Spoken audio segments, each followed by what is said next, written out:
नमस्कार, big fight में आपका स्वागत है। आपके साथ मैं हूं रोहित विक्रम सिंह। अल्मोड़ा लोकसभा सीट पर 1962, 1967, 1971 के बाद 1977 के चुनाव में कांग्रेस को पहली बार यहां से हार का सामना करना पड़ा था। भारतीय लोकदल को यहां से जीत मिली थी। 1980 के आम चुनाव में कांग्रेस ने फिर से जीत की और लगातार 3 लोकसभा चुनाव में जीत हासिल की। लेकिन 1991 से लेकर 2004 तक के चुनाव परिणाम कांग्रेस के लिए बहुत बुरे साबित हुए थे। 1991 से लेकर 2004 तक बीजेपी लगातार यहां से जीत हासिल की बीजेपी ने, और कांग्रेस को लगातार हार का सामना करना पड़ा। 2009 में कांग्रेस के उम्मीदवार प्रदीप टम्टा ने चुनाव जीतकर बीजेपी को झटका दिया, लेकिन 2014 और 2019 में बीजेपी प्रत्याशी अजय भट्ट ने बाजी मार ली। इस बार फिर दोनों पार्टियों के प्रत्याशी आमने सामने हैं। किसकी होगी जीत और किसकी होगी हार, इस रिपोर्ट के बाद चर्चा करेंगे। कि गंगोली हाट क्षेत्र में अभी तक स्वास्थ्य केंद्र के उससे कोई भी सुविधाएं नहीं है। यहाँ पे छोटी से लेकर बड़ी तक बड़ी परेशानियां यहाँ पे डेली लगे रहती हैं, लेकिन उपचार कुछ भी नहीं है। हमने कई बार अपने माध्यम से आगे पुष्कर सिंह धामी जी को भी बोला था कि वो यहाँ पे सरकारी हॉस्पिटल के लिए कुछ कार्रवाई करें, लेकिन यहाँ पे अभी तक कोई सुविधाएं नहीं आई है। यहाँ तो कुछ आ नहीं सकता है। अस्पताल हमारे पास है नहीं, एक अल्ट्रासाउंड करने के लिए और ये एक्सरे करने के लिए कुछ भी साधन नहीं है। यहाँ पिथौरागढ़ जाना पड़ता है, अल्मोड़ा जाना पड़ता है। जो गरीब गुर्दे हैं वो कैसे जाएंगे, यहीं वो हो जाती है, खत्म हो जाता है। पहली बार मेरा लोकसभा क्षेत्र रेलवे कनेक्टिंग हुआ है। भोजीपुरा, पीलीभीत, टनकपुर को हमने बड़ी लाइन दी है। 8 ट्रेनें हमारी वहाँ से चल रही है। ऐसी एयर कनेक्टिविटी नहीं थी मेरे लोकसभा में। पहली बार मेरी लोकसभा के अंदर 25 साल से बने हुए रनवे को एयरपोर्ट अथॉरिटी ऑफ इंडिया की क्लियरेंस, डीजीसीए की क्लियरेंस मिलने के बाद मेरी देहरादून की फ्लाइट चालू हुई है। थोड़े दिनों में हम दिल्ली की फ्लाइट भी चालू कर रहे हैं। जहां हमको 24-25 घंटे लगते थे, वहां हम 1 घंटे में पहुंच जा रहे हैं देहरादून।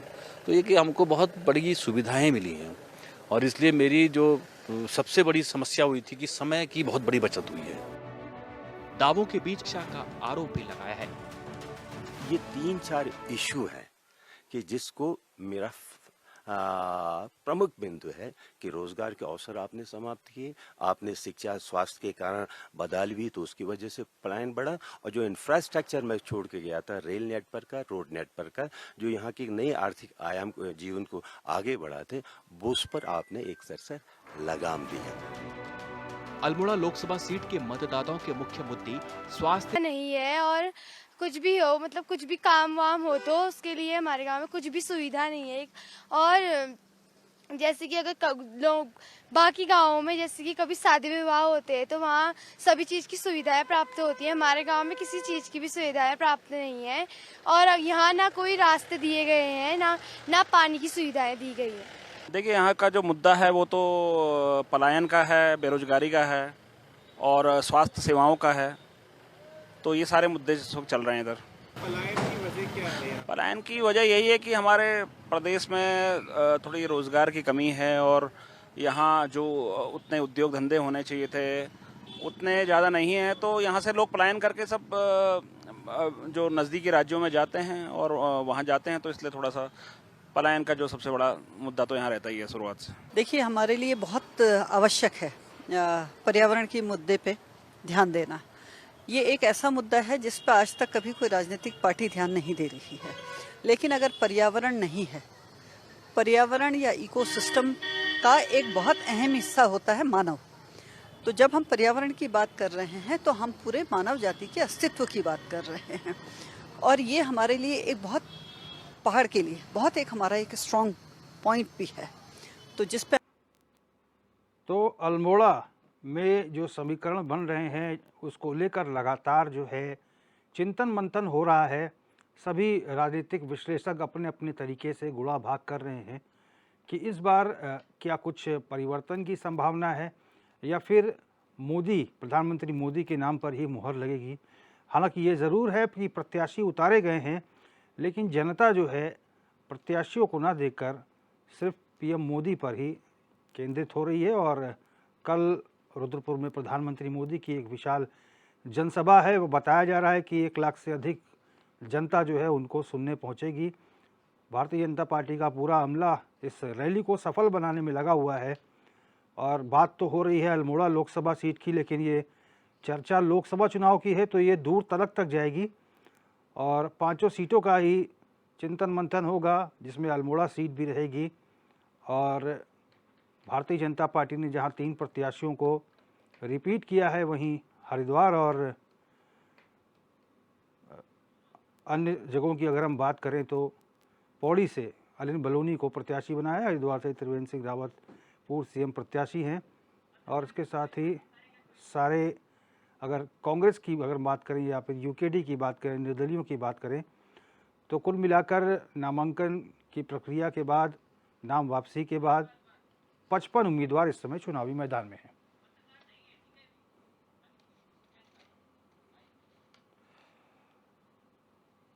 और सभी मेहमान भी हमारे साथ स्टूडियो में चर्चा के लिए जुड़ गए। हमारे साथ भारतीय जनता पार्टी के प्रदेश प्रवक्ता संजीव वर्मा जी जुड़ चुके हैं, अमरिंदर मिश्र जी हैं, कांग्रेस के नेता हैं, हमारे साथ जुड़ गए हैं, टीकम राठौड़ जी हैं, यूकेडी प्रवक्ता है, हमारे साथ चर्चा में भाग लेने के लिए जुड़ गए हैं। सभी मेहमानों का हम शुक्रिया अदा करेंगे। और सबसे पहले यूकेडी की हम बात करते हैं। टीकम राठौड़ जी, बात तो हो रही है अल्मोड़ा लोकसभा सीट की, लेकिन जब लोकसभा चुनाव की चर्चा होती है तो धूल तलक जाती है।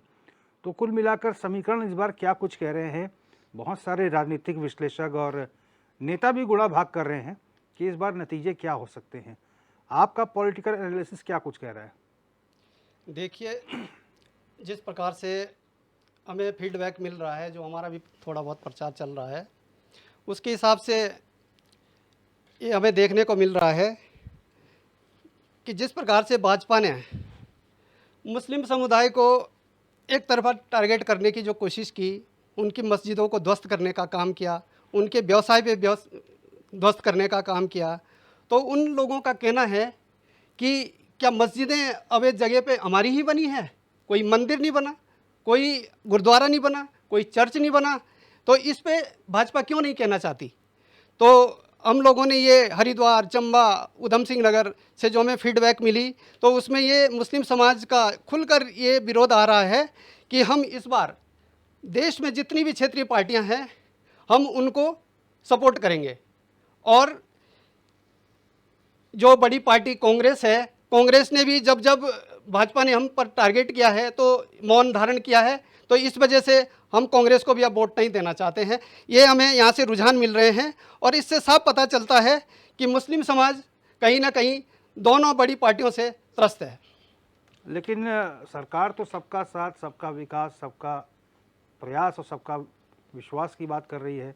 तो ये कल परसों के जो मैंने एक डिबेट में देखा था, तो उसमें एक इमरान नाम के जो थे, वो लोकसभा में शायद पिछली डिबेट होगी शायद, उसमें उन्होंने कहा कि मैं इमरान नाम का व्यक्ति हूं और क्यों हमें इस तरीके से टारगेट किया जाता है कि हमारे कोई ऐसे नैतिक अधिकार नहीं है? कौन से हमें आपने इतने टिकट दे दिए किसी भी पार्टी ने कि हम मुस्लिम समुदाय के लोग क्या हम बढ़कर आगे नहीं आ सकते? जिस प्रकार से 1950 में जब हमने पूरे भारत में रहने का जब हमें अनुबंध बनाया गया है, तो अब ये किस प्रकार की राजनीति की जा रही है और इस राजनीति से हम लोग बिल्कुल इत्तेफाक नहीं रखते।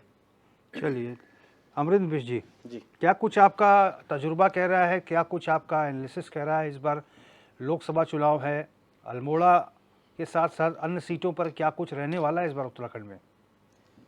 और देखिए, जब इस चर्चा की आपने शुरुआत की और पूरा जो आपकी रिपोर्ट जो दिख रही थी, और मैं बहुत ध्यान से बारीकी से आपके रिपोर्टर ने जितना भी डाटा इकट्ठा किया और इस रिपोर्ट में दिखाया, अब मैं हैरान हुआ इस बात को लेकर के कि एक भी महिला, एक भी नौजवान, एक भी व्यक्ति कोई इस रिपोर्ट में ये नहीं कह रहा है कि वहाँ के सांसद ने कोई काम किया है जिससे वो संतुष्ट हों।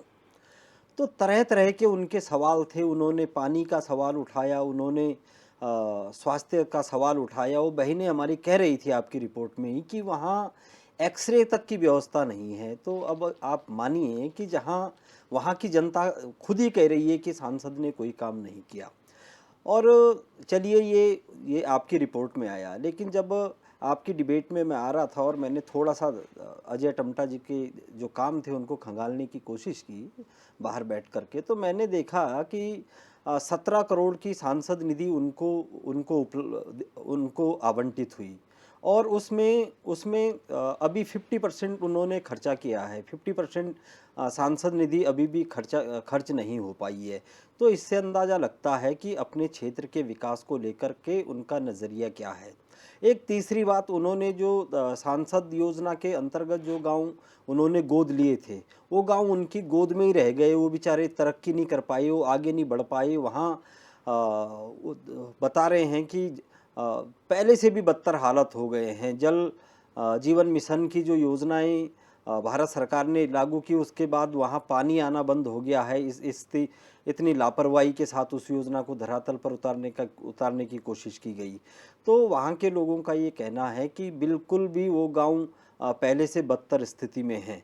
इसके अलावा और भी बहुत सारी चीज़ें हैं जो ये बताता है कि वो उन्होंने वहाँ कोई काम नहीं किया। अब आप कह रहे हैं कि इसको पूरे प्रदेश के संदर्भ में हम कैसा देखते हैं, तो निश्चित तौर पर जो अजय टम्टा जी के हालात हैं वही यहाँ महारानी जी के हालात हैं, वही बल्कि हरिद्वार में और पौड़ी में तो इनको अपने 2 सांसदों के टिकट ही काटने पड़े, क्योंकि उन्होंने स्वीकार कर लिया कि बिल्कुल भी उन्होंने काम नहीं किया। तो जाहिर सी बात है, मेरी पार्टी ने वहाँ पर एक ऐसे, मतलब अल्मोड़ा के संदर्भ में अगर बात करें तो मेरी पार्टी ने एक ऐसे नेता को वहाँ पर टिकट दिया है जो पहले लोकसभा जा चुके हैं, राज्यसभा जा चुके हैं, विधायक रह चुके हैं, और इन सब से बढ़कर, ये तो राजनीतिक पद हो सकते हैं, लेकिन इनसे बढ़कर के उन्होंने उत्तराखंड राज्य में जो राज्य आंदोलन के वो पुरोधा रहे हैं, राज्य आंदोलनकारी रहे हैं, उन्होंने राज्य आंदोलन को लीड करने का काम किया है। बहुत पढ़े लिखे नेता हैं। तो निश्चित तौर पर अजय टम्टा पिछले 10 सालों में जो सोते रहे और केंद्र की सरकार ने भी वहाँ के लिए जो नीतियाँ नहीं बनाई, तो निश्चित तौर पर वहाँ से प्रदीप टम्टा जी इस बार विजयी होंगे। हरिद्वार से हमारे नौजवान नेता पार्टी ने जिनको मौका दिया है वो विजयी होंगे। टिहरी से महारानी को जिस तरीके से उनके प्रचार जब जा रही हैं और उनको गो बैक के नारे लगा रहे हैं, वो ये साफ संकेत कर रहा है कि कांग्रेस के जोत सिंह उनसोला जी वहाँ बहुत अच्छा कर रहे हैं। और इन सब सीटों का श्री गणेश जो है वो पौड़ी सीट से हमारे नेता गणेश गोदियाल जी करेंगे, और उसका उजाला जो प्रकाश जो है वो प्रकाश जोशी जी पूरा नैनीताल की सीट जीतेंगे। हम उत्तराखंड में 5 सीटें जीतेंगे, जिस तरह से अभी रुझान आ रहे हैं। संजीव वर्मा जी, जी, कांग्रेस ने आकलन करना शुरू कर दिया है कि अलख जो है जीत की वो पौड़ी से जलेगी और प्रकाशमान होते होते अल्मोड़ा तक पहुंचेगी, 5 नैनीताल तक पहुंचेगी और 5 सीटें जो है कांग्रेस के हाथ में आएगी। क्या एंटी इनकम्बेंसी है बीजेपी में, या फिर बीजेपी अभी भी उत्साहित है कि प्रधानमंत्री मोदी सबसे बड़े नेता हैं, उन्हीं के नाम पर वोट पड़ने वाला है? रोहित जी, देखिए 2013 से पहले जो एक भ्रष्टाचार का, हताशा का, निराशा का एक युग था, वो 2014 में परिवर्तित हुआ है विकास के युग के रूप में, जहां पर माननीय प्रधानमंत्री श्रीमान नरेंद्र मोदी जी ने देश को एक नई दिशा और दशा देने का काम किया, जहां आज मातृशक्ति उनके ऊपर विश्वास कर रही है, जहां मातृशक्ति को उन्होंने उज्ज्वला गैस दी, जहां मातृशक्ति को उन्होंने जनधन खाते दिए, मातृशक्ति को अपना आवास, अपना शौचालय, इज्जत घर और तमाम, चाहे मुद्रा लोन की बात करें, जहाँ 39.65 करोड़ ऐसी महिलाओं को, मातृशक्ति को मुद्रा योजना से जोड़कर एक स्वरोजगार की दिशा में आगे बढ़ाने का काम किया, एक आर्थिक रूप से पूरी तरह से समृद्ध और सुदृढ़ करने का काम किया, 80 करोड़ गरीबों को खाद्यान्न की व्यवस्था करने का काम किया, और तमाम ये हम हर सेक्टर की बात करें, जहां पिछले 70 सालों में जितने एयरपोर्ट्स थे, वो मात्र 10 सालों में 70 साल बनाम 10 साल का यदि हम कंपैरिजन करते हैं, जितने एयरपोर्ट 70 सालों में बने उससे 2 गुने पिछले 10 सालों में बने। चाहे हम एम्स की बात करें, IIM की बात करें, IITs की बात करें, नए विश्वविद्यालयों की बात करें, तमाम जितने भी सेक्टर पे हम बात करते हैं, तो पिछले 10 सालों में जो हमारा इंफ्रास्ट्रक्चर का जो विकास हुआ है, उसके कंपैरेटिवली 2 गुने से ज़्यादा हुआ है। तो हम एक जो विकास का युग की शुरुआत 2014 से आरंभ हुई है, और जिसमें समाज का प्रत्येक वर्ग लाभान्वित हुआ है।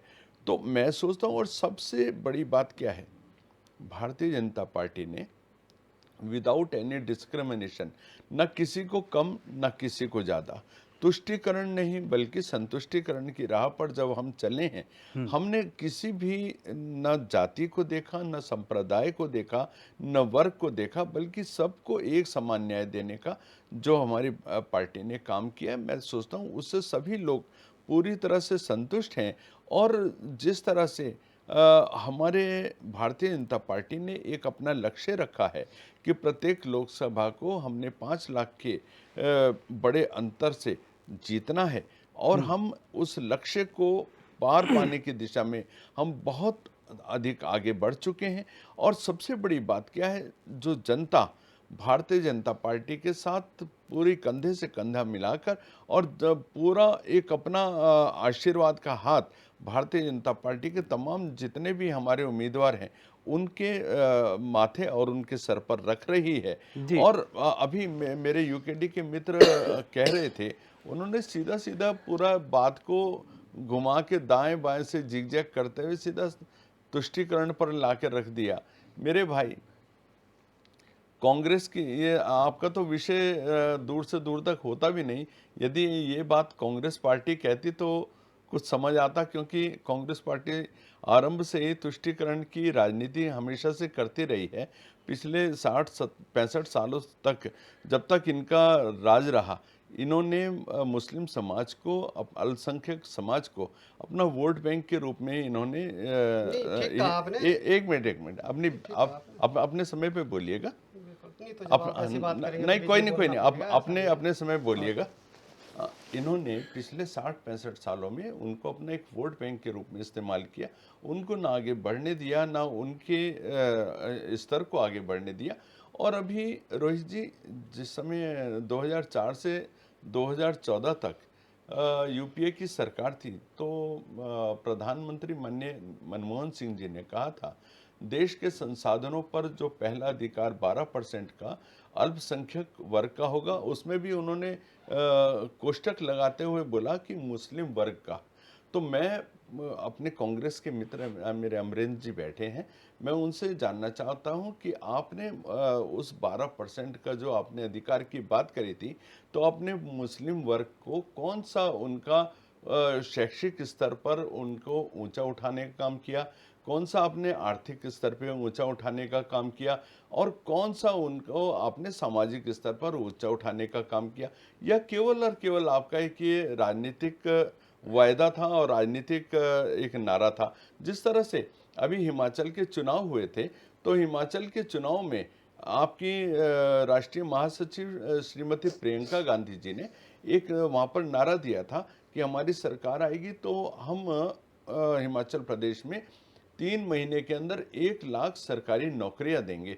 और अब 1 साल से अधिक का समय व्यतीत होने के बाद भी जब उनसे पूछा जाता है कि 3 महीने का आपने वायदा किया था और आपने तो 1 लाख की बात करी थी, आपने अभी तक 10 नौकरियां भी दी नहीं, तो उन्होंने बड़ी बेशर्मी के साथ, मतलब, और एक तरह मजाक उड़ाते हुए कहा, अरे ये तो राजनीतिक नारे होते हैं और इलेक्शन के टाइम पे तो ऐसा बोला जाता है। तो मैं सोचता हूँ आपकी ये जो बचकानी और जिस तरह से आप एक आधारहीन बातें करते हैं, तो उससे जनता का विश्वास कांग्रेस पार्टी से लगातार धूमिल होता जा रहा है और जनता लगातार कांग्रेस पार्टी को नकार रही है। कभी जिम्मेदारी से ही बात करनी चाहिए। 2018 में रोहित जी, माननीय प्रधानमंत्री जी ने कहा कि हम 6,000 रुपये किसान सम्मान निधि के रूप में देंगे। वहीं श्री राहुल गांधी जी ने कहा हम 72,000 रुपये देंगे, लेकिन देश की जनता ने 6,000 रुपये के ऊपर विश्वास किया और 72,000 रुपये को बिल्कुल एक सिरे से नकार दिया। उनको मालूम था कि प्रधानमंत्री श्री नरेंद्र मोदी जी जो बोलते हैं वो करते हैं। और हम उत्तराखंड की परिप्रेक्ष्य में देखें तो जिस तरह से डबल इंजन का इस समय 2 लाख करोड़ की यहाँ परियोजनाएं उत्तराखंड में गतिमान है। माननीय प्रधानमंत्री जी का उत्तराखंड के प्रति जो एक विशेष स्नेह और सम्मान और उनके मन में जो एक आदर का भाव है, मैं सोचता हूँ आप यदि देखें तो उन्होंने कहा था कि तीसरा दशक उत्तराखंड का होगा और वो लगातार यहाँ के इंफ्रास्ट्रक्चर को बढ़ाने का काम करने। मेरा अपने कांग्रेस के मित्र से एक प्रश्न ये भी है, आप अपने बारे में इस बात का भी जवाब जरूर दीजिएगा। हमने 2 लाख करोड़ की डबल इंजन के माध्यम से जो इंफ्रास्ट्रक्चर की योजनाएं यहाँ पर देने का काम किया, आपको भी एक बार डबल इंजन का सौभाग्य मिला। आप केवल 10,000 करोड़ की परियोजना यदि आपने कभी करी हो, आपके ख्याल में हो, तो उसका जरूर उल्लेख करें। बिल्कुल। हमारे साथ अवधेश नौटियाल जी, वरिष्ठ पत्रकार, जुड़ गए हैं। नौटियाल जी, बहुत स्वागत है आपका। धन्यवाद रोहित भाई। अवधेश जी, इस बार के लोकसभा चुनाव में अगर हम उत्तराखंड के दृष्टिगत बात करें तो 5 सीटों पर कैसा मुकाबला देखने को मिल रहा है? क्या कुछ एंटी इनकम्बेंसी जैसा फैक्टर रहेगा या फिर जो 22 में मिथ टूटा और वही क्रमशः जारी रहेगा और तीसरी बार जो है अल्मोड़ा सहित जो चारों और सीटें हैं यानी कि 5 सीटों पर बीजेपी काबिज होगी या फिर कुछ कांग्रेस का भी खाता खुलेगा? देखिए रोहित भाई, बिल्कुल जो पिछली बार चीजें थी वो इस बार उतनी नहीं है। बिल्कुल मैं मान सकता हूं कि 2014 में मोदी लहर थी वो बिल्कुल बम्पर थी। 2019 में जो मोदी लहर थी थोड़ा असर कम 2019 में पड़ा था, लेकिन फिर भी ठीक थी। अब 2024 तक आते आते ये इसका असर है, लेकिन अभी जो पिछले 10 सालों के मुकाबले कहें तो इतना असर नहीं है। लेकिन लोग देखते हैं, क्योंकि लोगों को प्रधानमंत्री मोदी के मुकाबले एक दूसरा प्रधानमंत्री पद के योग्य कोई दूसरा बड़ा चेहरा नजर नहीं आ रहा। जितना लोग मोदी पे भरोसा कर रहे हैं उतना उन्हें भरोसेमंद दूसरा नजर नहीं आ रहा। तो कहीं ना कहीं अगर उत्तराखंड की मैं बात करूं, चाहे वो यहाँ के 5 लोकसभा सीटों का, हम अभी हाल ही में तमाम हमारे पत्रकार साथियों ने दौरा किया, टिहरी लोकसभा की जो क्षेत्र को हमने भी करीब से देखा, हरिद्वार भी देखा हमने जाकर के, जो ग्राउंड जीरो पर जाकर के देखा। तो इन सीटों की स्थिति कहीं ना कहीं वोटर जो है, जब वोटर से बातचीत होती है तो वोटर का आखिरी वही होता है कि जब वो प्रधानमंत्री के रूप में देखता है तो कहीं ना कहीं वहां पर उसे जो मोदी फैक्टर है वो वोटर को प्रभावित करता है। अगर उत्तराखंड के लिहाज से बात आप करें तो वर्तमान में पौड़ी सीट की स्थिति जो है वहां पर पेच फंसा हुआ है, उसको आप अभी एक तरफा नहीं बोल सकते हैं। हरिद्वार सीट की स्थिति जो है वहां पर आप बोल सकते हैं वो सीट एक तरफा नहीं है। टिहरी सीट के थोड़े बहुत समीकरण है, लेकिन टिहरी सीट की स्थिति इतनी बुरी नहीं है बीजेपी के पाले में। वहीं इसके अपेक्षा जो नैनीताल सीट की अगर बात करूं तो वहां पर भी मुझे 3 सीटों की स्थिति जो है, 3 सीटों पर जो है मुकाबला बहुत टाइट मुझे दिखाई दे रहा है। एक तो पौड़ी, एक हरिद्वार और एक नैनीताल। देखिए हरिद्वार को लोग इसलिए भी कहेंगे क्योंकि हरिद्वार जो है जो मुस्लिम बाहुल्य क्षेत्र है वो हरिद्वार में ज्यादा है। जो पिरान कलिया, जबडेरा, मैंगलोर, रुड़की, तमाम जो इलाके हैं वो ज्यादा हैं। तो कहीं ना कहीं वो जो वोटर है वो इफेक्ट कर रहा है। और हरिद्वार सीट पर कांग्रेस मजबूत भी है, विधानसभा चुनाव भी जीता कई विधायकों ने।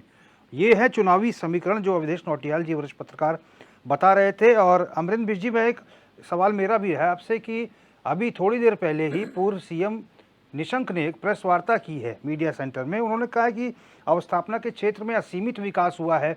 14 के पहले जनता जो है देश की खून के आंसू रो रही थी, ये शब्द थे उनके। प्रधानमंत्री मोदी के आने से चौतरफा विकास हुआ है। और जिस तरह से संजीव वर्मा जी ने जो एलिगेशंस लगाए हैं कि जो अल्पसंख्यक वर्ग है जिसकी कांग्रेस जो है वकालत करती है, कांग्रेस ने क्या कुछ किया उनके उत्थान के लिए, उनके कल्याण के लिए? मैं चाहता हूं कि उनके सवालों का भी जवाब दे दें आप।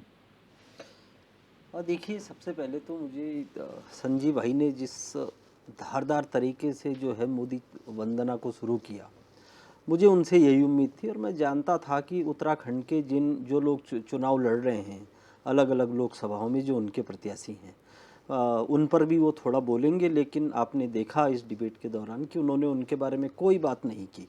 उन्होंने सीधी जो बात की वो पूरा जो चुनाव, पूरी जो उनकी स्पीच थी वो वहाँ लेके गए कि भाई हमारी सरकार ने ये काम किए। और मैंने जो सवाल स्थानीय जो सांसद थे उनको लेकर के उठाए, उस पर उन्होंने कुछ भी नहीं कहा। अब बहुत सारी बात है उनकी बात पर मैं आऊँगा, लेकिन आपने सीधा सीधा 2 बातें कही कि निशंक जी का ये कहना है कि अवस्थापना के क्षेत्र में पिछले 2014 के बाद ही सब कुछ हुआ है, असीमित विकास हुआ, उससे पहले कुछ नहीं हुआ है। तो निशंक जी तो इस राज्य के भी मुख्यमंत्री रहे हैं, और अगर 2014 से पहले कोई काम नहीं हुआ तो कहीं ना कहीं बहुत मिनिस्टर रहे, चीफ मिनिस्टर रहे, तो उसके लिए वो भी दोषी हैं और उन्होंने भी कोई काम नहीं किया। अब कितना मतलब कितना हास्यास्पद है ये कहना कि पहले कोई काम नहीं हुआ। हमारे देश में जो भी यूनिट्स स्थापित हुई हैं अवस्थापना की पहाड़ों में, अब चलिए उत्तराखंड के संदर्भ में ही बात कर लेते हैं।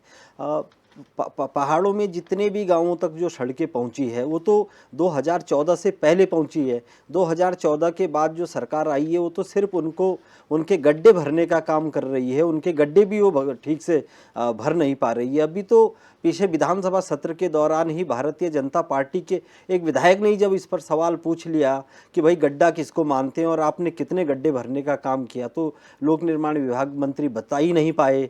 तो PMGSY को लेकर के आप अगर देखेंगे कि किस तरीके से कितनी सड़कें बन रही हैं, तो जब हम उस पर जाएंगे तो ये कहना कि पहले कोई काम ही नहीं हुआ है, ये जैसे हम मैं अपने पिताजी के बारे में कह दूं कि मेरे पिताजी ने हमारे परिवार के लिए कोई काम ही नहीं किया है, तो ये उस तरीके का एक मतलब अब मुझे वो शब्द बोलना चाहिए नहीं बोलना चाहिए। उन्होंने ये भी कहा कि जनता खून के आंसू रो रही थी। हाँ, मैं उसी पर आ रहा हूँ। तो उन्होंने वो आज के संदर्भ में कह रहे हैं क्या इस बात को कि जनता खून के आंसू रो रही थी। अब आप बताइए कि 2014 से पहले जो संजीव भाई हैं वो खून के आंसू रो रहे थे, आज ही उनकी सेहत बनी है, वो आज ही खुश हुए हैं। तो अगर उनके जीवन में 2014 के बाद ही निशंक जी और कुछ लोगों के जीवन में 2014 के बाद ही उनकी आंखें खुली हो, तो मैं उनको इसके लिए बधाई देता हूं। लेकिन इस देश को बनाने में कांग्रेस का, इस देश की जनता का पसीना आज से नहीं, जब से ये देश आज़ाद हुआ है तब से लगा है। इस देश को आज़ाद करने में भी लगा है और आज़ादी के बाद आज तक भी। अभी दूसरी बात, एक सवाल जो आपने भी किया और आपने संजीव भाई के हवाले से उस सवाल को उठाया कि अल्पसंख्यकों की भलाई के लिए जो हमारे पूर्व प्रधानमंत्री जी ने उन्हीं का था, मतलब मैंने कहा उस बात को कि उन्हीं के माध्यम से आपने उठाया। तो क्या अल्पसंख्यकों को विकास करना, अल्पसंख्यकों को विकास की मुख्य धारा से जोड़ना क्या कोई गुनाह है? और संजीव भाई ने अपनी तरफ से कोष्टक लगा दिया कि कोष्टक में उन्होंने ऐसा कहा। आप रोहित भाई, मुझे लगता है कि आप पढ़ते होंगे, आप काफ़ी लंबे समय से पत्रकारिता में काम कर रहे होंगे, तो आप अभी हम इसके बाद हम सब लोग जाएंगे, अपना ब्रेक में जाएंगे, तो आप गूगल कर लीजिएगा कि क्या उन्होंने इस बात को किसी स्पेशल, जैसा इनका इशारा मुस्लिम समाज को लेकर के था, क्या उन्होंने उनके लिए कहा? तो ये भारतीय जनता पार्टी का बवंडर फैलाने का जो एक तरीका है, उसमें ये सब लोग मास्टर हैं, चाहे वो तब निशंक जी हों, चाहे हमारे बड़े भैया संजीव भाई हों। तो ऐसा उन्होंने किस संदर्भ में इस बात को कही, इसको समझना चाहिए। तो मेरा ये कहना है कि जो लोग ये मानते हैं कि 2014 के बाद इस देश में विकास हुआ, वो उसी तरीके के लोग हैं जो कभी अपने पुरखों के, अपने बुजुर्गों का सम्मान नहीं करते। जो ये उनके पुरखों ने क्या जोड़ा है, उनके बुजुर्गों ने कौन सी विरासत उनको सौंपी है, वो उसका बिल्कुल सम्मान नहीं करते। ऐसे ही भारतीय जनता पार्टी आजकल करती है और एक नई परंपरा इस देश में इन लोगों ने शुरू कर दी है। राठौड़ जी, देखिए भी संजीव वर्मा जी ने आपको टोका भी कि साहब अगर कांग्रेस ये प्रश्न करे तब तो ठीक है, लेकिन यूकेडी क्यों ये प्रश्न उठा रही है? यूकेडी क्यों हिमायती बनी हुई है अल्पसंख्यक वर्ग की? यूकेडी इसलिए बनी हुई है कि हम मानव समाज के लिए आवाज़ उठाना गलत बात है। कोई भी व्यक्ति कहीं भी धारा में यदि मरते हुए दिखता है तो हमें एक नैतिक दायित्व इंसान का बनता है कि हम उसके पक्ष में खड़े हों, धर्म के पक्ष में खड़े हों। यदि इस प्रकार से जब देश में सभी को समान अधिकार, जो हमारा फंडामेंटल राइट के हिसाब से भी आप देखते हैं और जो हमारी प्राइमल है उसमें भी साफ साफ लिखा हुआ है कि सभी को समान अधिकार मिलने चाहिए, तो यदि किसी के अधिकार मरते हैं तो हमें क्या खड़ा नहीं होना चाहिए? हम चाहते हैं कोई भी दल हो, चाहे वो यहाँ तो यूकेडी है, लेकिन तभी मुस्लिम समाज इसी बात को लेकर कह रहा है कि हम पूरे देश में जितने भी राज्यों में सरकारें हैं, जो क्षेत्रीय सरकारें हैं, उनके साथ हम खड़ा होने का काम करेंगी, इसलिए वो चीज़ें कह रही है। और मैं कहना चाहता हूँ, जैसे जनसंख्या नियंत्रण कानून है, हम विश्व में प्रथम स्थान की जनसंख्या नियंत्रण में सबसे आगे बढ़ चुके हैं। अब ये देखो 1 अरब 42 करोड़ के आसपास हम पहुंच रहे हैं, जबकि चाइना भी दूसरे नंबर पे आ चुका है। इसमें 42 करोड़ 86 लाख के आसपास हम पहुंच चुके हैं और ये 56 लाख के आसपास है इनका, 1 करोड़ 42 लाख 56। तो हमें जनसंख्या कानून लाना चाहिए, ये हम लोग भी सलाह देते हैं कि केंद्र में सरकार चाहे कांग्रेस की बने चाहे किसी अन्य दलों की बने, तो ये जो कानून है ये आने चाहिए और इसके आधार पर ही भारत का निर्माण हो सकता है। क्योंकि जिस प्रकार से सारा जो दारोमदार है इसमें आप मैं बताना चाहता हूँ कि ये तमाम जो हमारे जो पूर्व के जो सरकारों ने जो रोजगार पैदा कर रखे थे उन रोजगारों को ख़त्म करने का जो काम किया गया, हम ये ठीक कहा अभी कांग्रेस के भाई ने, हम ये नहीं कहेंगे हमारे विरोधी हो सकते हैं, लेकिन जिस चीज़ों को लेकर इन्होंने काम किया, जो ये सरकारी जितनी भी संस्थाएं थी ये तमाम ख़त्म करने का काम किया जा रहा है। तो आप बताइए रोजगार कहाँ देंगे आप? आपने 2 करोड़ रोजगार देने का बात बोली थी, चलो इनके ऊपर हंस लो, 1 लाख इन्होंने बोला, लेकिन आपने तो 2 करोड़ का कहा था, तो क्यों नहीं मिला? 10 साल का पूरा कार्यकाल चले गया आपका, दो कार्यकाल चले गए, उसमें नहीं मिला। तो आप बताइए युवा जाएंगे कहाँ? जब हम नए संसाधन नहीं जोड़ेंगे, ये तो हमें जोड़ने पड़ेंगे ना, तभी रोजगार हम दे पाएंगे। यदि हमारा युवा सड़कों में ऐसे ही घूमेगा तो हम उस एनर्जी का क्या लाभ ले पाएंगे? तो ये केंद्र को सोचना चाहिए। और जिस प्रकार से आपने संविधान में 1500 से अधिक कानून को ख़त्म किया है, तो क्या आपने पूरे देश में फीडबैक ली कि जिस कानून को हम ख़त्म करने जा रहे हैं उस कानून में क्या प्रावधान पहले थे और क्या इसमें कंपैरिजन था, ताकि लोगों को पता लगे कि वो कानून किसके लिए बना हुआ था, उसमें ज़्यादा फायदा था या इसमें ज़्यादा फायदा है।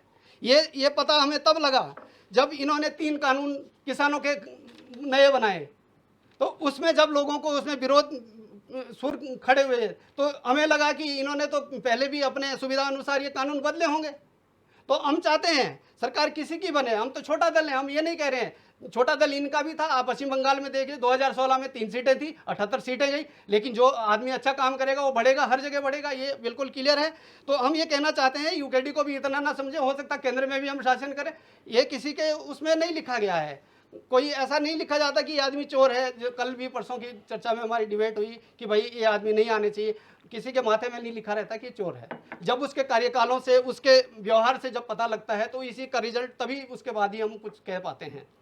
तो हम चाहते हैं कि इन जो ये 1500 कानून है इसका भी पूरा ब्यौरा देश को बताया जाए।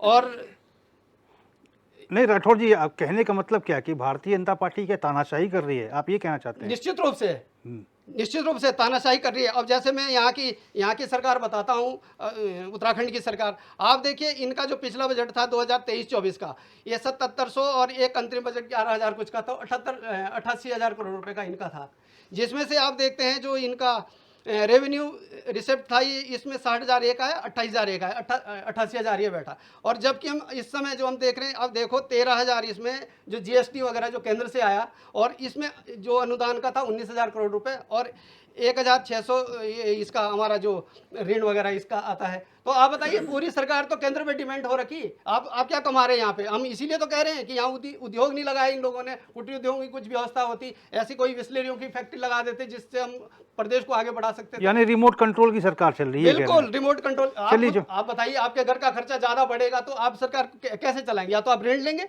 या फिर गलत काम करेंगे। ठीक है संजीव जी, रिमोट कंट्रोल की सरकार आप दिल्ली से चला रहे हैं और वो भी तानाशाही वाली सरकार, ये एलिगेशंस लग रहे हैं, ये पहली बार नहीं, पहले भी लग रहे हैं डिबेट में। रोहित जी, अब देखिए कोई किस चश्मे से देखता है, वो उनकी अपना दृष्टिकोण हो सकता है,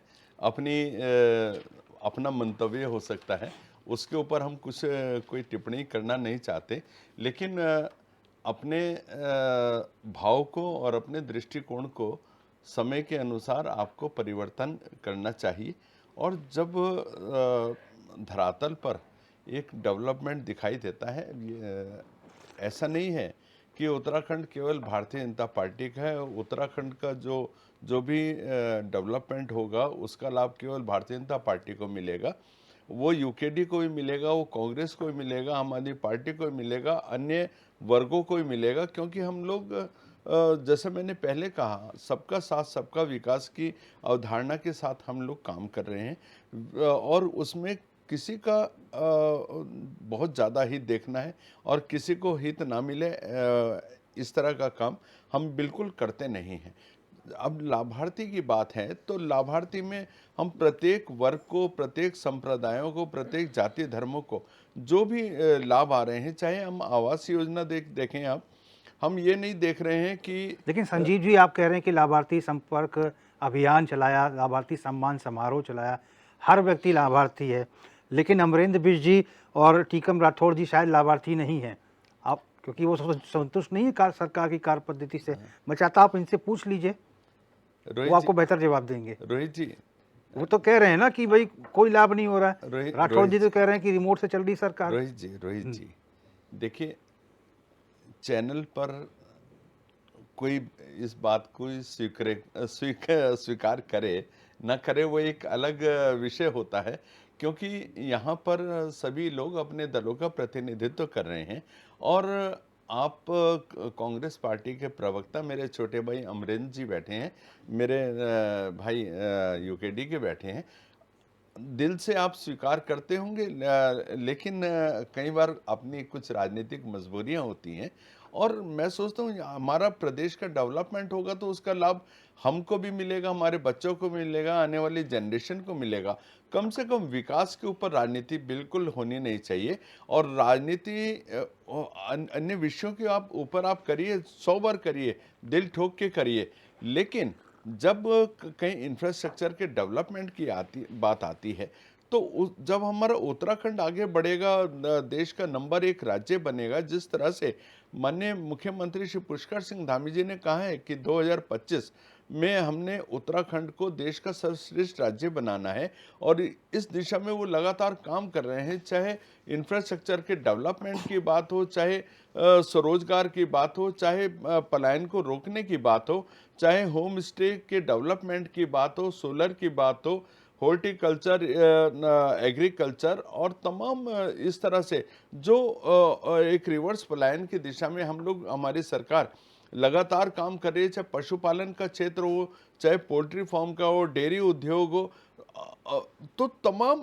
अपने घर में ही हमको जब रोजगार मिलेगा तो हमें अन्यत्र, अन्य राज्यों में, अन्य शहरों में जाना की आवश्यकता नहीं होगी। और मैं सोचता हूँ उत्तराखंड पूरे अच्छे से समृद्ध होगा। जिस तरह से यहाँ 4 धाम की यात्रा हमारा एक रोजगार का एक मुख्य स्रोत है पर्वतीय क्षेत्रों के लिए, और हरिद्वार से लेके हमारे जितने भी केदारनाथ, बद्रीनाथ, यमुनोत्री, गंगोत्री धाम हैं और तमाम मानस खंड है, तो तमाम क्षेत्रों के लिए एक लाइफलाइन का काम करता है। हमारे यहाँ लगातार उस पे डेवलपमेंट चल रहा है। जिस तरह से माननीय मोदी जी ने जिस तरह से केदारनाथ में, हेमकुंड साहिब में रोपवेज की प्रोजेक्ट लगाने का जो आरंभ किया है, जिस तरह से देहरादून मसूरी रोपवेज लगाने की बात हो रही है, उस पर काम आरंभ हो गए हैं, टनल्स बन रही हैं और आप ये देखिएगा तमाम बड़ी बड़ी योजनाएं, परियोजनाएं इस समय यहाँ पर चल रही हैं। मानस खंड की परियोजनाएं चल रही हैं, पूरा पिथौरागढ़ तक और जो हमारा आदि कैलाश तक इतना जबरदस्त टूरिज्म उत्तराखंड में आने वाला है और उसके इतनी बड़ी समृद्धि आने वाली है।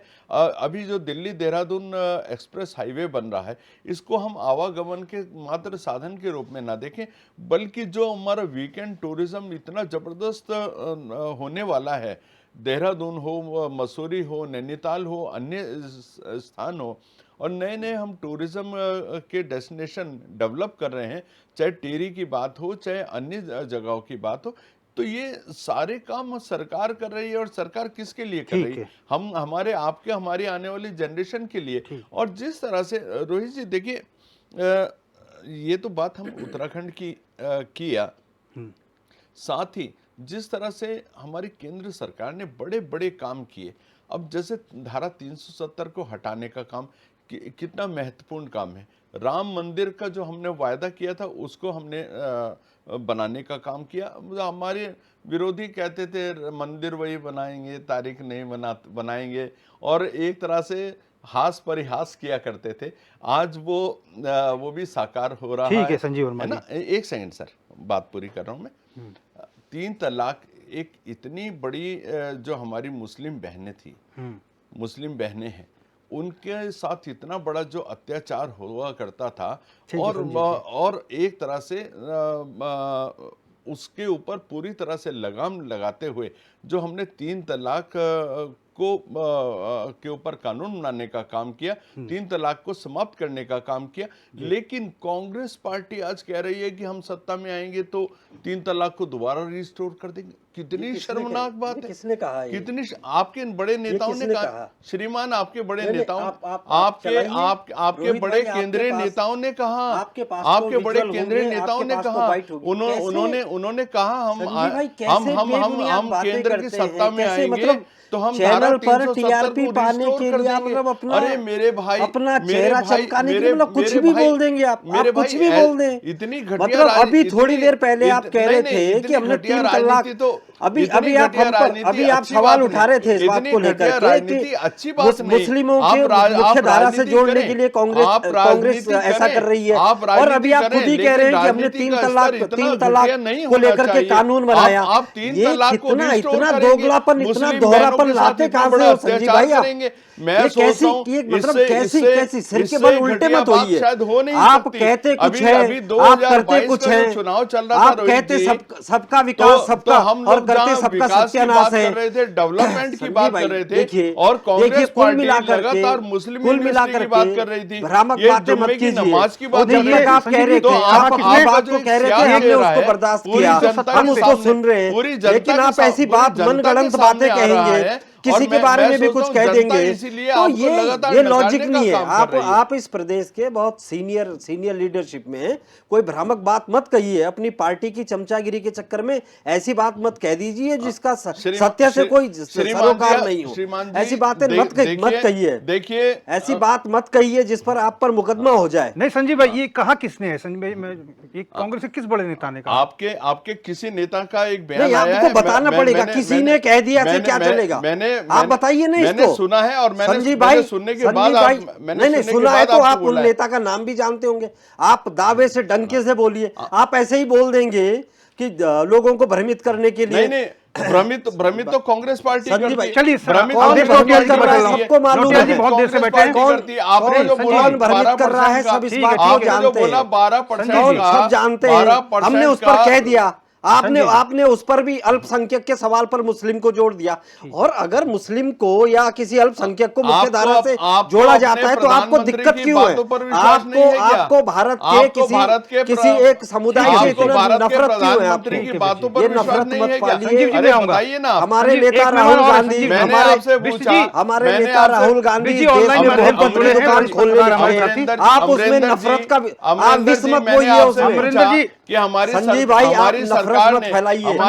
हम जानते हैं कि आपकी पार्टी, हम जानते हैं कि आपकी पार्टी का काम है नफरत की राजनीति करना, लेकिन कम से कम आप नफरत के बीच मत बोइए। आप नफरत मत फैलाइए। नफरत आप फैला रहे हैं, आप बात डिस्क्रिमिनेशन आप करते हैं। आप कर रहे हैं, सब जानते हैं, विकास की बात करते हैं। आप तो सबका सत्यानाश कर रहे हैं, सबका विकास की बात करते हैं। हमने जो आवाज, हमारी सरकार ने जो आवाज दी है उसमें कोई डिस्क्रिमिनेशन नहीं है। मैं वही पत्रकार जी के पास जा रहा हूँ। जो नल से जल और नल लगाने की बात करें, पहाड़ में जाइए, 2 महीने रह करके आइए। विकास से सतत प्रक्रिया है, सरकारें रहती हैं, विकास भी होता है। चलिए अवधेश नौटियाल जी जाइए ना, कभी देखिए, जाइए ना, देखिए क्या हालत है पहाड़ में। संजीव जी जाइए कभी पहाड़ आइए और देखिए। हमारे मेहमान जो है वर्चुअल भी जुड़े हुए हैं। अवधेश नौटियाल जी, सवाल एक बहुत महत्वपूर्ण सवाल है। एक धारणा ऐसी बन गई है और लोगों का माइंडसेट ऐसा भारतीय जनता पार्टी ने कर दिया है कि चाहे वो गरीब महिलाएं हो, मध्यम वर्गीय महिलाएं हो, युवा हो, खास तौर पर महिलाओं के दिमाग में ऐसा ये चीज़ आ गई है। क्योंकि जब मोदी जी संबोधन करते हैं अपना, तो ये कहते हैं कि आपका हर एक वोट कमल पे जो बटन दबाएंगे वो सीधा मुझ तक पहुंचेगा। यानी जनता प्रत्याशी नहीं देखती, जनता कमल का फूल देखती है और देखती है कि कमल दबाएंगे तो मोदी जी आएंगे। इस परिपाटी को कांग्रेस कैसे भेद पाएगी? और इस बार क्या लग रहा है, कल प्रधानमंत्री की एक विशाल जनसभा भी है, 2 और जनसभाएं मांगी गई हैं, क्या ये इफेक्ट कर पाएंगी? और ये धारणा क्या जो है लोगों के दिमाग में जो बैठी हुई है, और इस बार भी बीजेपी का खास फोकस जो है महिलाओं पे ज्यादा रहा है चुनाव प्रचार में, और अभी भी है। देखिए बिल्कुल रोहित, जो अगर बात करें जब से प्रधानमंत्री मोदी को जो है बीजेपी ने अपना कैंडिडेट घोषित किया था 2014 से पहले, और तब से लेकर अब तक के जो आप देखते हैं, जो प्रधानमंत्री पिछले 2 साल से लगातार है और तीसरी बार हैट्रिक की ओर भाजपा है। तो कहीं ना कहीं ये चीज बिल्कुल वो जानते हैं कि जो युवा वोटर है और जो महिलाएं हैं वो निर्णायक वोट बैंक है बीजेपी के पास। आप देखेंगे तो जो महिलाओं को लेकर तमाम, चाहे वो सुकन्या योजना की अगर बात करें तो कहीं ना कहीं महिलाएं छोटे छोटी बचत को लेकर रहती हैं। जनधन को अगर आप जोड़ के देखें, उज्ज्वला योजना को जोड़कर देखें, तो कहीं ना कहीं सौर ऊर्जा की बात करें तो महिलाओं के जितनी भी जो चीजें जो आप छोटी मोटी जरूरतें कह सकते हैं, प्रधानमंत्री मोदी ने इन चीजों को समझा है। अगर आप 3 तलाक का मसला ही ले लें तो कहीं ना कहीं वो जानते थे कि ये एक जो अगर जो मुस्लिम समुदाय की महिलाएं हैं वो कहीं ना कहीं इस चीज से वो भी परेशान है। तमाम अगर आप बिंदु को करेंगे तो ये जो एक निर्णायक वोट बैंक है, ये लगातार प्रधानमंत्री इस वोट बैंक को लगातार इस पर उनका खास फोकस रहता है। यूथ की अगर बात करें तो सोशल मीडिया के माध्यम से हो, तमाम कई माध्यमों वो यूथ के माध्यम, मन की बात को अगर आप ले लें तो युवाओं के बीच में लगातार सक्रिय रहते हैं। तो कहीं ना कहीं जो महिलाएं और यूथ वोटर है उस पर खास निगाहें प्रधानमंत्री मोदी की लगातार बनी हुई रहती हैं। अभी आप रुद्रपुर रैली में भी लेंगे तो आप पाएंगे कि इन दोनों पर ही खास फोकस होगा। तो अगर अब कांग्रेस की बात करें, क्योंकि जो प्रमुख विपक्षी दल है वो कांग्रेस ही है उत्तराखंड के लिहाज से, कांग्रेस ने बहुत अच्छी शुरुआत की थी भारत जोड़ो यात्रा की, लेकिन कहीं ना कहीं जो बीच में थोड़ा सा यात्रा में हल्का सा जो भड़काव हो गया उससे कहीं ना कहीं जो कांग्रेस है उसको थोड़ा बैकफुट पर देखना पड़ा। फिर जो अगर मैं उत्तराखंड के परिप्रेक्ष्य में बात कर रहा हूँ, जो कांग्रेस के बड़े लीडरों ने यहाँ पर चुनाव लड़ने से मना कर दिया, इस डर से कि यार जो चुनाव की स्थितियां हैं वो परिस्थितियां बदली हुई हैं, लोग प्रधानमंत्री के रूप में जो मोदी के चेहरे पे लोग ज्यादा विश्वास करते हैं। अगर कांग्रेस के बड़े लीडर चुनाव लड़ जाते, नैनीताल से यशपाल आर्य सामने होते, टिहरी से प्रीतम सिंह चुनाव लड़ जाते, जैसे गणेश गोदियाल लड़ रहे हैं, हरिद्वार से खुद हरीश रावत एक बार हिम्मत कर लेते या हरक सिंह रावत को चुनावी मैदान में उतार देते, तो जितना आसान फाइट ये होती, इतनी आसान फाइट नहीं होती। कहीं ना कहीं बीजेपी भी ये मानकर चल रही है, बीजेपी कि हम जीते हुए हैं लेकिन हम वोट ऑफ परसेंटेज जो बढ़ाना है उस बीजेपी काम कर रही है। ये स्थिति यहाँ पर नहीं होती अगर कांग्रेस के बड़े लीडर ना नहीं करते चुनाव लड़ने के लिए। तो कहीं ना कहीं ये अगर ये पार्टी को बदलना है, ये जो जिस परिपाटी की आपने बात करी कि पहले से जो महिला वोटर, यूथ, जो बुजुर्ग है जिनको पेंशन मिल रही है 60 साल बाद, तमाम चीजें जिन पर फोकस करके मोदी सरकार ने पिछले 2 चुनाव जीते हैं और तीसरे चुनाव को जीतने जा रही है। अगर आपको उन वोटरों पर थोड़ा सेंधमारी करनी है या उनके मन में विश्वास जगाना है तो आपके बड़े लीडरों को सामने आना होगा, जनता को समझाना होगा, आंकड़ों के साथ बैठना होगा। केवल हवाई बात करने से आप जो है प्रधानमंत्री की बातों से या जो बीजेपी का ग्राउंड जीरो पर जो होमवर्क रहता है उससे पार नहीं पा सकते आप। अच्छा अवधेश जी, एक सवाल मेरा और है आपसे, क्योंकि आपने बात बिल्कुल सही कही। 2022 के विधानसभा चुनाव पर अगर आपको याद होगा, हम सभी को याद है, जब प्रत्याशियों के नामों की कांग्रेस घोषणा कर रही थी, बार बार सूची बदली गई। पहले हरीश रावत कहीं और से लड़ रहे थे, फिर बाद में लाल कुआं हुआ, ऊहापोह जैसी स्थिति थी, बहुत लेट लतीफ़ी थी। इस बार भी 5 सीटों पर प्रत्याशी कौन होगा, बहुत 4 बार की बैठकें होती हैं, नेता मना कर देते हैं कि हम नहीं लड़ना चाहते, और जिस तरह से कांग्रेस में भारी संख्या में टूट हो रही है, नेता जो है भारतीय जनता पार्टी का दामन थाम रहे हैं, ये चीज़ें जनता के मन में कैसा प्रभाव कांग्रेस के प्रति डाल रही हैं? क्या इससे जनता के मन में कांग्रेस से कमजोर पार्टी साबित हो रही है? इस पे थोड़ा प्रकाश डालिए। देखिए बिल्कुल रोहित, जिस तरह से ये बातें चल रही है, अगर आपने 2022 का विधानसभा चुनाव है वो जो दूसरी और तीसरी लिस्ट कांग्रेस की आई थी, देखिए पहली लिस्ट बहुत अच्छी थी, पूरे जो हम तमाम, जब आप और हम लोग भी बैठ रहे थे तो चर्चाएं कर रहे थे कि कांग्रेस जो है बहुत बिल्कुल गंभीर होकर विधानसभा चुनाव लड़ रही है।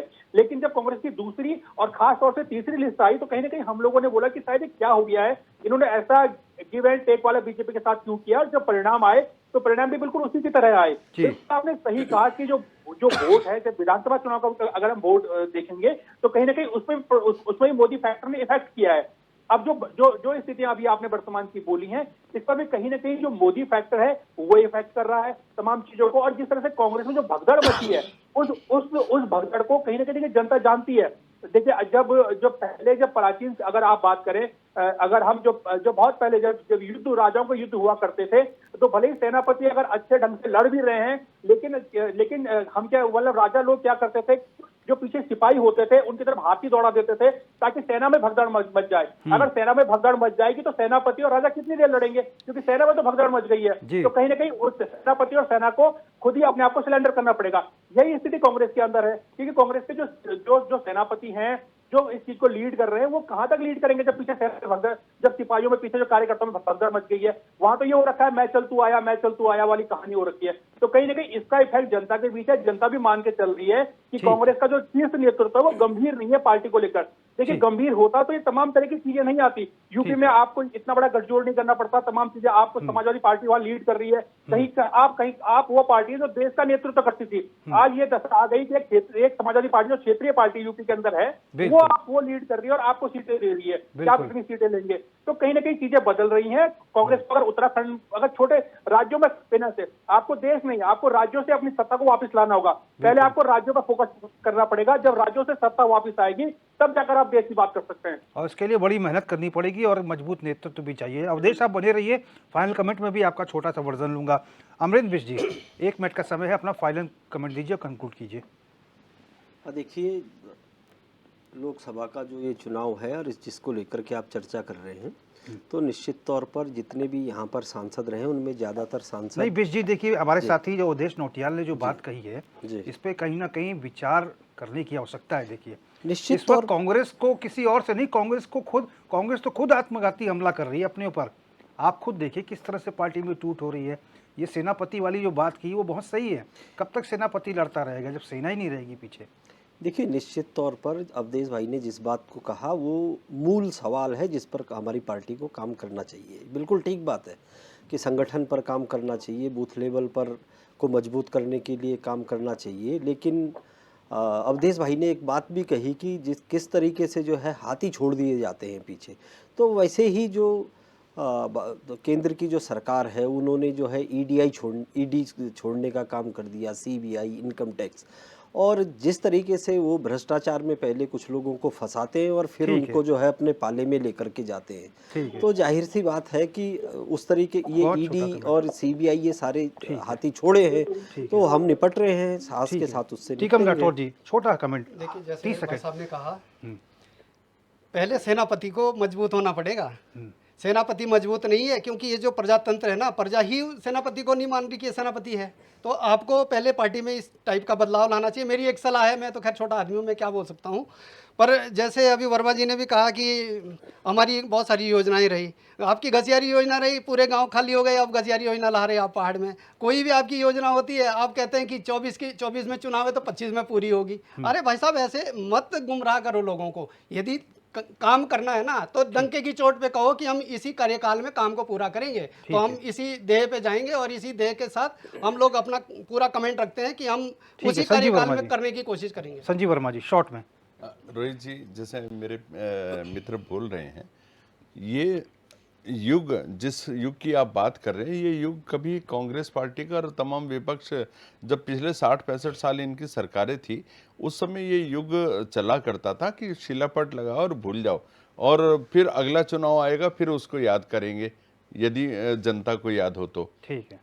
और भारतीय जनता पार्टी ने इस परिपाटी को पूरी तरह से डस्टबिन किया है और एक नई नीति के साथ हमारी सरकारें काम कर रही हैं। आज हम जिस कार्य का शिलान्यास करते हैं, साथ साथ उसकी तिथि निश्चित अवधेश नौटियाल जी, उसी दिन हम बताए थे कि अवधेश भाई 15 सेकंड का उद्घाटन इस तारीख को होगा। मेरा ये कमेंट है, मैं कांग्रेस के दोस्तों को सुझाव देना चाहता हूँ कि आप 5 सीटों पर फोकस करने की बजाय उन सीटों पर फोकस करिए, उन 2 सीटों पर फोकस करिए जहां आपको आपकी स्थिति, आपकी सेनापति लड़ते हुए दिखाई दे रही है, आपके जो सेना है उसको जनता का समर्थन मिल रहा है। तो आप 5 सीटों पर भले ही आपके प्रत्याशी खड़े हो रखे हैं, लेकिन आप उन 2 सीटों पर अपना तन मन धन से चुनाव लड़िए, जिन 2 सीटों पर आपके सेनापति जीतने की उसमें है। ठीक है अवधेश भाई, बिल्कुल सही बात की कि जिस सीट पर आश्वस्त है वहां विशेष फोकस करिए। तमाम मेहमानों का हम शुक्रिया अदा करेंगे, संजीव वर्मा जी, अमरिंदर बिष्ट जी, टीकम राठौर और मेरे मित्र, मेरे भाई अवधेश नौटियाल जी चर्चा में जुड़े रहे। सबका बहुत बहुत धन्यवाद करते हैं। और कुल मिलाकर